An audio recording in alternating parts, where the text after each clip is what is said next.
솔로몬 잠언의 주제는 잠언서 기자는 참 지혜의 본질과 성격을 분명히 제시하고 있는데 그것은 여호와를 경외하는 것이 지식의 시작이라는 것입니다. 여호와를 경외하는 것은 잠언 전체의 핵심 주제일 뿐만 아니라 구약 시대의 언약 백성이 반드시 기억하고 지켜야 할 필수 사항이기도 합니다. 잠언서에서는 15번 사용되는데 성경의 다른 곳에서 자주 강조되고 있습니다. 욥기 28장, 시편 111장도 있고 경외라는 것은 노예가 주인을 무서워하듯 단순한 공포심이 아니라 사랑과 공경하는 마음에서 우러나오는 존경심과 거룩한 두려움을 의미하는데요. 여호와를 경외하는 것은 신앙에 있어서는 없어서는 안 될 요소이며 자기 죄로 인해 하나님 앞에 두려워하는 일은 당연한 일인데요.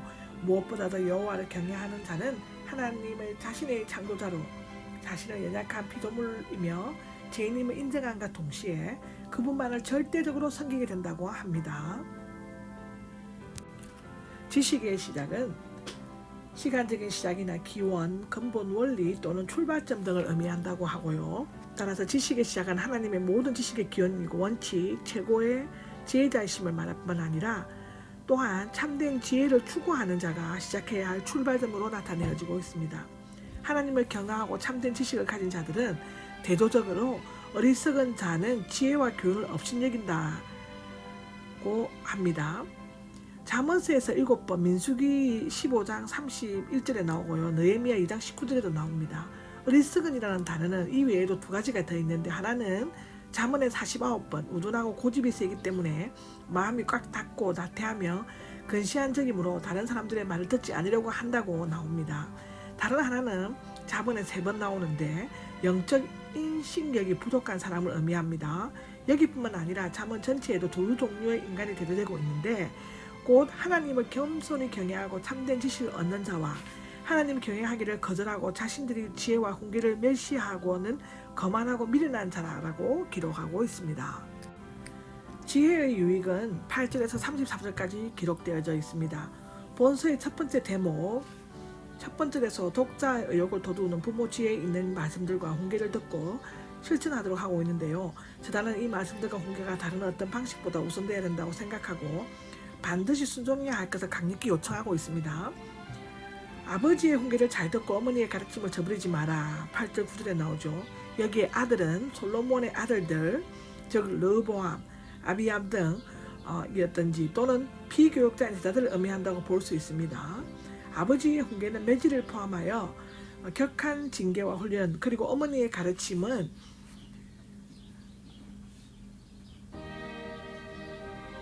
모세오경의 율법을 가리킨다고 하는데요. 말하자면 아버지의 엄격한 훈련 교육도 필요하지만 어머니의 법도 율법처럼 존중하고 떠나지 말라는 것입니다. 특히 잠언서에는 아버지와 어머니의 교육이 동등시되고 있고 어머니의 교육 책임과 어머니에 대한 존경이 강조되고 있습니다. 자녀들이 부모의 가르침에 유익하면 그들은 아름다운 간과 목걸이, 즉 멋진 상과 영광스러운 지위를 얻게 될 것이라고 기록하고 있습니다. 악한 자에게는 재앙이 뒤따른다라고 기록되어져 있는데 저자는 누구든지 쉽게 빠져들 수 있는 유혹을 소개하면서 악인의 유혹을 피하고 멀리하는 것이 지혜자가 지내야 할 올바른 행동의 첫걸음이라는 것을 훈계하듯이 설명하고 있습니다. 대부분 유혹은 폭력에 의한 강탈보다는 게임이라는 형식을 취하고 있는데요. 악인은 살인과 도둑질을 제한한다. 같은 또래의 제한은 젊은이에게 강한 호기심을 끈다. 첫 악인은 함께 가서 사람의 피를 흘리자고 제안하고 악인은 온갖 값진 것들을 찾아내어 집을 가득 채우자라고 말한다. 세 번째 악인은 우리와 함께 제비 뽑고 돈 자루는 하나만 두기로 하자고 합니다. 14절에 나오죠. 즉 노예물을 함께 나누자는 약속으로 젊은이들은 그들에게 가담할 것을 재촉하고 있습니다. 그런 분리와 함께 다니지 말라는 것을 강조하고 있는 것도 15절에서 19절인데요. 그들은 따라가는 것은 죄와 피 흘림에 빠져드는 것입니다. 그런데 새들은 영리해서 자신들을 잡기 위해 쳐놓은 그물을 교묘히 피하지만 악인들은 남의 피를 흘리려고 덫을 놓지만 어리석게도 자신들의 덫에 걸리고 맙니다. 이것은 지혜를 전혀 얻지 못한 악인들의 어리석음을 부각시키고 있는데 불의한 재물을 탐내는 악인들은 물질의 눈이 어두워 자기 생명을 잃게 되는 것을 보면서 그것을 깨닫거나 피하지 못하고 결국에는 그 덫에 걸려 멸망에 이르고 마는 것입니다. 이를 통해 우리는 부정한 이익과 물질에 대한 인간의 욕심이 얼마나 무서운 결과를 빚게 되는지를 알 수 있습니다. 돈을 사랑하는 것은 만 악의 뿌리가 되고 도둑질은 돈을 훔치는 도둑은 생명을 빼앗는다고 디모데전서 6장 10절에는 기록하고 있습니다.